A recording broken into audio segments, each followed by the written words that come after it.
Бизнес – это риски. Выявлять риски и эффективно управлять ими помогают решения Интерфакса. Создавая эти сервисы, мы опираемся на наш опыт работы с информацией, знание потребностей клиентов и качественный контент. IT-решения Интерфакса преобразуют информацию в знания. Они помогают нашим клиентам вовремя принимать решения, снижать риски и расширять деловые связи. Интерфакс – IT-системы для бизнеса. Good morning, everyone, and welcome to Moscow on this fine sunny morning. We're going to do a quick presentation, top-down, the global outlook from me on the economic side, Dan Salter, our head of equity strategy and co-head of research, in about 10-15 minutes. So I'm just going to run through some of the big picture stuff, which I think is relevant and important to be thinking about when we're looking at markets. I'm going to try and share this presentation with you. And what I'm going to be talking through is two things. One, the state of global markets now.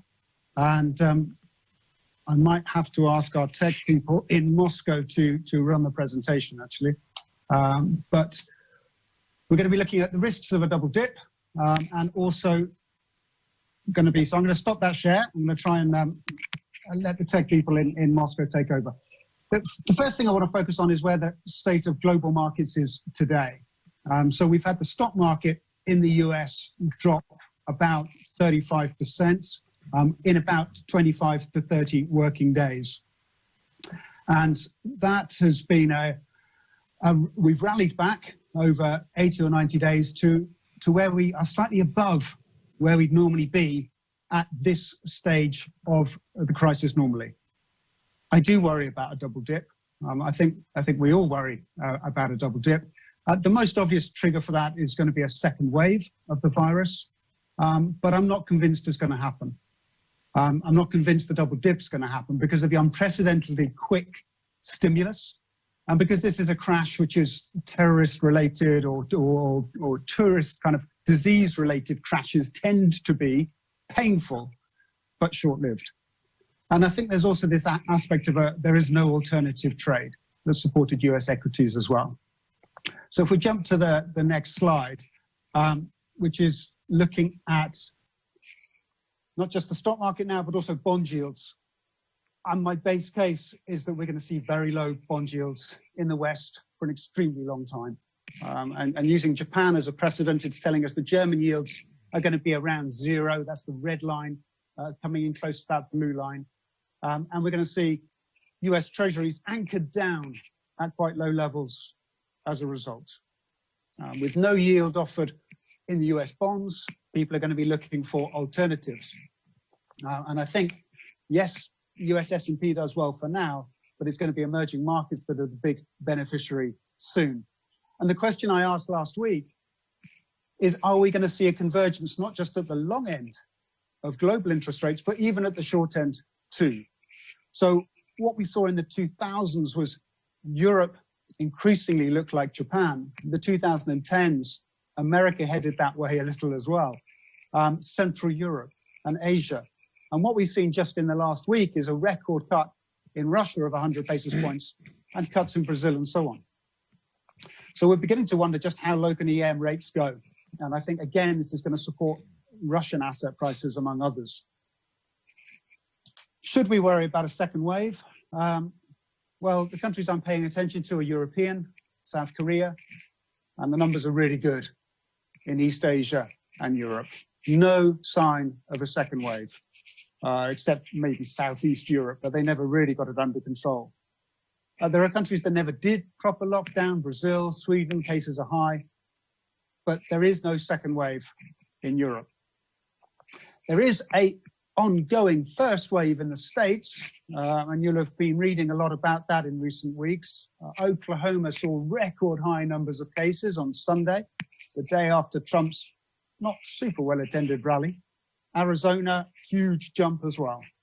So the virus has not been defeated in the States. The question then is, are they going to impose lockdown again with a big hit to the global economy from that? Now, we've done a lot of work on who's vulnerable. I've probably shown some of you this graph already, but we estimate that maybe 3% of the population in Japan on the left is vulnerable, about 1% in Africa on the right-hand side in green. But when we look at the politics of this, what I've been focusing on is how many deaths might we get from the virus relative to normal deaths. And for a country like Russia, we estimate that if 20% of the country got the virus, the extra deaths would be the equivalent of about 2.9 weeks of normal deaths in Russia. Painful, but not, well, but not politically disastrous is what Sweden's telling us. If you look at Sweden, it's at 5.2 weeks of deaths if they have 20% infection rates. And I've got no doubt that Sweden will get to 20% infection rates. And 5 weeks of normal deaths has not hurt the popularity of the leading party. It was 2% behind the second ranked, the opposition party, 4 months ago. It's now 10% ahead of it in the polls. The popularity of the Prime Minister has gone up as thousands of Swedes have died of the virus. And that's telling me that politicians don't need to fear the virus as much as they need to fear the economics of recession and lockdown. And that, I think, is explaining why so many countries from India to Bangladesh to Africa to Armenia have decided to drop lockdown. Cases are super high in Armenia. It's the second highest in the world today, we think. Russia's down there at about 160, 170 cases per 100,000. But that's not as damaging as the economics of the story. And for emerging markets, it's worth bearing in mind that 2/3 of emerging markets don't have the virus. They've got less than 2 cases per 100,000 people in China, even in Beijing after the recent outbreak. I'm just showing you here some figures for deaths for Russia. Russia's about 1% of those who've been confirmed have actually died. What I do think is going to matter, and it matters a lot to emerging markets, is the politics of recession. And the politics of recession is going to be a big deal for emerging markets because it tells us Trump is going to lose the election. Every president loses the election if there's a recession in the last 2 years of his first term. It doesn't matter whether you're Democrat or Republican. The reason that matters is because foreign investment went to the US under Trump, and that was a dollar positive, which I'm showing in this US dollar-euro graph since 1975. The dollar's been very well supported by Trump's policies. If Trump loses, and I think the last 100 years tells us he will, then the dollar should be on a weakening trend, and that's historically been great news for emerging markets. It might even give a lift to commodities, which tend to do better when the dollar is weak. So we've got oil heading towards $50, $60 or so over the next couple of years. It's a complicated table on emerging market currencies. It tells us the Russian ruble is 3% expensive, right in the middle of the table. It's about 3% expensive to its long-term average. Personally, I think it could justify being quite a bit stronger than that. Russia's still running a current account surplus. It's actually got interest rates that remain high by global standards. Is this normal for Russia to be here? Absolutely normal. 1/5 of the time, Russia's about fairly valued on the ruble. 1/4 of the time, it's slightly overvalued. I think there's a decent chance that that will be a strengthening currency over time. Also, I'm struck by just how cheap Russian wages are now. Russian minimum wage, we did some numbers about 3 weeks ago, about $180 a month. Chinese provinces range from about $190 up to $350 a month. Russia's cheaper than South Africa, cheaper than Brazil. This is a competitive, well-educated workforce with what looks to me, from the basis of this wages data, an undervalued currency. Last 2 or 3 things I want to mention. Russia's demographics, obviously a shrinking workforce. They've addressed this by the pension changes. Russia's got a high labor force participation rate, quite a low unemployment rate. It's telling me that we shouldn't see a spike in unemployment in countries like Russia or Central Europe in the way that we've seen in the States, for example. And then a little bit of Russian, because this is a Moscow conference. And these are our forecasts for GDP. So we're looking for minus 2.5% in 2020 and a pickup back to 3.1% next year. There is a huge range of views on Russia. As I mentioned in an email to you last week or 2 weeks ago, Bloomberg has got a huge variation of views from other economists, ranging from stagnation to minus 6% falls. No, we can't be 100% certain what's coming, but we think it's going to be at the milder end of the story. So to conclude, and I think EM has had a tough time this last decade. I think this has represented the lows in many ways on commodities, and I think there's going to be a Tina trade. There is no alternative to trying to find yield in EM and frontier via bonds and equities through the 2020s, and I think Russia should be a big beneficiary of that. I'm going to stop now and hand over to Dan Salter.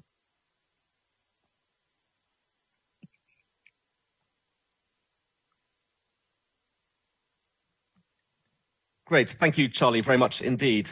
So in the last 10 minutes, I will try to run you through what we're seeing at the moment in terms of emerging market equities. I hope my screen share is going to work and we're going to see a presentation shortly. So let's just wait for maybe 30 seconds while it gets uploaded.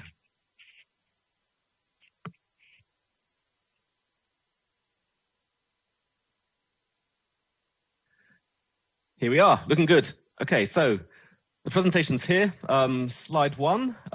Where are we in the emerging markets rally so far?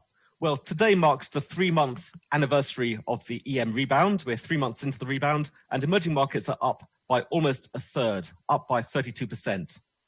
If we benchmark the current rebound to those which followed the other 4 major EM collapses, the ones we saw in 1998, 2001, 2008, and 2016, we find that this is the strongest performance of any major EM rebound at this point in the rally. Perhaps that's no surprise given the amount of stimulus that's been unleashed. But anyway, this is the best performance of any EM rebound from a major sell-off. Where do we go from here? Unfortunately, history is not mega helpful at this point. From this point, if you look at the other historical rebounds, there have been no straight line rallies from this point. 2 of the rallies consolidated in 1998 for 3 months, or in 2016 for 9 months. But 2 of the rallies in 2001 and 2008 double dipped, and they fell right back to within 5% of the previous lows. Clearly, a new China-US trade war or a second wave of the virus could be the 2 kind of potential catalysts for those people looking for a double dip. But history doesn't tell us that at this point whether we go down and have a double dip or we consolidate. Next slide, slide number 2. We've seen quite a shift in EM risk appetite over the last month. This is coinciding with a couple of things. Firstly, inflows have returned to EM fixed income. That's been the case since mid-May, and that's allowing governments and corporates to roll over their debt a lot more easily. And it comes despite continued small outflows from emerging market equity funds. But also, and perhaps more importantly, the dollar has also started to weaken over the last month. And there's a 50-year relationship of a weak dollar being good for emerging markets. So we're starting to see now over the last month a bit of a catch-up in performance of emerging markets versus developed markets. The early part of the rally led by DM, we're now starting to see EM catching up. Slide number 3, you can see how that shift in risk appetite is playing out at the emerging market level. If we look at the emerging market regions on the left-hand graph, until mid-May, that's the pink dots, the rebound was being led by relatively safer countries, those countries of emerging Asia, the Koreas and Taiwans of the world, seen as tackling the crisis very well, with capacity to do their own stimulus. But over the last month, that's flipped. So if you look at the gray lines, which are updated as of yesterday, you're starting to see that the riskier Latin American markets are suddenly taking the lead in EM, and the safer Asian countries are now lagging. Why has performance flipped like this? Why is there suddenly this risk appetite? Well, aside from the weaker dollar and the EM debt inflows we talked about, which are making it easier for countries and corporates to roll over their debt, the graph on the right-hand side here might help explain why. And that's showing you how much potential rebound there is if we cancel coronavirus and say markets should just reset back to their January to February highs. If that would happen, you've only got 3% upside for China, only 6% upside for Taiwan, only 13% upside for Korea. That's your safe emerging markets, very, very close now to their year-to-date peak levels. But if you go up the risk curve, you're talking about 80% potential return in Colombia, 60% in Brazil, Greece and Pakistan, or 40% in Peru, Mexico, and Indonesia. Going on to slide number 5 now, 12-month forward PEs valuations are actually relatively high at the moment. That's no surprise given the earnings shock that we're seeing in emerging markets. But nevertheless, emerging markets on a relative basis to developed markets looking pretty cheap at the moment. The 12-month forward PE discount at the moment is 30%. That's very close to the 10-year high, which was 35%, as you can see here on the right-hand graph. Slide number 6. Is EM still EM anymore? I think this is the fundamental question that Charlie was alluding to in his presentation. The definition for decades of emerging markets was that they were countries which had to raise interest rates in a crisis, while developed markets were the markets which could cut rates in a crisis. We started to see in 2008 that may no longer be the case, that some emerging markets could cut rates, some could do stimulus in a crisis, but this is the first emerging market crisis where no emerging market in the MSCI index has had to raise rates, and where only one country, that is Turkey, has seen bond yields rise by more than 50 basis points year to date. 2/3 of the EM countries that we're looking at here, the MSCI EM countries, have seen bond yields fall year to date. So that's quite a new story for EM, this idea that in a crisis, both bond yields and policy rates can convincingly fall right across the EM spectrum. Why does that matter? Slide number 7. Because low bond yields make the dividend stream coming from EM corporates more attractive. Over half of the countries in EM now, on the right-hand graph in green, have a dividend yield which is exceeding the local bond yield. We're using the 2021 dividend here because of the 2020 earnings hit. That compares with only 7 countries in 2015, or just 3 countries a decade ago, albeit on a slightly smaller sample a decade ago where we have data. Why does having dividend yields in excess of bond yields matter? Because the experience of the last decade, on slide number 8, tells us that there's a very strong correlation between the size of your dividends relative to your local bond yields and the subsequent equity market returns over the next 10 years. So you can see here that countries like Taiwan or Thailand, which had strong dividend yields in excess of the bond yield, performed very well over the last decade, whereas Brazil or Greece or India, where you didn't have the same story, didn't show the same level of returns. Russia's stacking up here very well. Russia has the highest dividend yield of any major emerging market. So we're quite positive on Russia still for the dividend story, driving returns, particularly in this lower interest rate environment. On the next slide, slide number 9, low interest rates also give scope for greater leverage for governments, corporates, and the consumer alike. We think this can help growth in countries like Russia. We've also seen how US companies have boosted equity returns, and they've done this by leveraging up corporate balance sheets via stock buybacks and paying quite high dividends. And we think that having low interest rates in emerging markets mean that more emerging markets could follow the US lead here. They could borrow money, leverage up their balance sheets, and enhance returns to shareholders. Russia looking good here. Russia has the lowest corporate leverage of any country in MSCI EM, right on the right-hand side, a very low leverage market, plenty of scope or plenty of corporate balance sheet capacity to leverage up in a lower interest rate environment. We'll wrap up by looking at which markets tend to perform well on slide 10 during emerging market rebounds. So we looked at those 4 big rebounds from 1998, 2001, 2008, and 2016, and we looked at the hit rate of different countries and different sectors during the rebounds. And what we found was that you should overweight countries including Russia, Korea, and Thailand, countries with a high hit rate of outperforming during a rebound. And we found that those 3 countries actually during this rebound, 100% hit rate.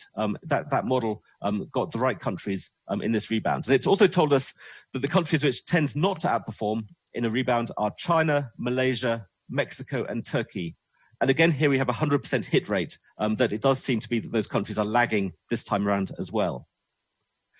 Performing a similar analysis at the sector level, the countries you want to have exposure to during an EM rebound include materials, consumer discretionary, energy, and IT. They're all fairly economically sensitive sectors. Again, here we have a 100% hit rate in the rally to date. And it tells us to be underweight the more kind of staples, less economically sensitive sectors like consumer staples, healthcare, communications, utilities, as well as industrials and real estate. And those sectors also all working, all underperforming, except for healthcare, for obvious reasons in this rebound. People thinking that the healthcare sector might come out of it looking pretty good, and also industrials, which are slightly outperforming this time around. On slide 11, what you can look here at is that in any individual month, which sector or which country is likely to be outperforming in a typical EM rebound. A couple of highlights of this graph. It shows us that oil is pretty consistent. It tends to outperform most months during a rebound. Metal and mining, however, also a commodity sector, tends to outperform during the first month or two, and then goes on pause for about 6 months. Consumer discretionary does well, but only after the 6-month mark, once the consumers regained confidence, maybe once wages are rising again. It also tells us that Brazil tends to outperform for about 6 months, whereas Russia is much more consistent, tending to outperform throughout much of that 12-month period. So to summarize our view on Russia, we are overweight Russia. We have been so now for a couple of months. There are 6 reasons for that. Firstly, we are more bullish than consensus on Russia's economic resilience for 2020. We're on slide 12. Our forecasts for the GDP contraction are less severe than consensus and the IMF and the World Bank. The second point is we see plenty of balance sheet capacity in Russia. Companies in a lower rate environment could do more buybacks, pay out more dividends. The third reason is the lending story. We're quite upbeat on the outlook for mortgages and thus real estate and consumer and the consumer lending story if rates do stay low, as Charlie is alluding to there. The fourth point is local investors, we believe, are going to continue to be looking to the equity market to get yields, to get income in a lower interest rate environment. If you recall, Moscow Exchange now has 5 million retail accounts in Russia, up by 1 million year to date. The fifth point is that Russia has got a very strong track record of outperforming during previous EM downturns, as we've shown you, 100% track record in those 4 big rebounds of Russia outperforming the emerging market index. And the sixth and final point being the dividend yield story. Russian dividend yields for 2021 exceeding now the local bond yield, and that has worked well as a forward-looking guide to future outperformance within the EM space. So I think I will wrap up there. I'll hand back over to Charles Robertson and Sofia Donetz, who will be opening our macro panel in just 3 minutes' time. Thank you very much.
Бизнес – это риски.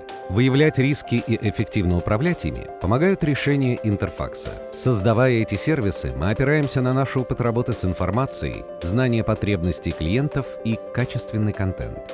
IT-решения Интерфакса преобразуют информацию в знания. Они помогают нашим клиентам вовремя принимать решения, снижать риски и расширять деловые связи. Интерфакс – IT-системы для бизнеса.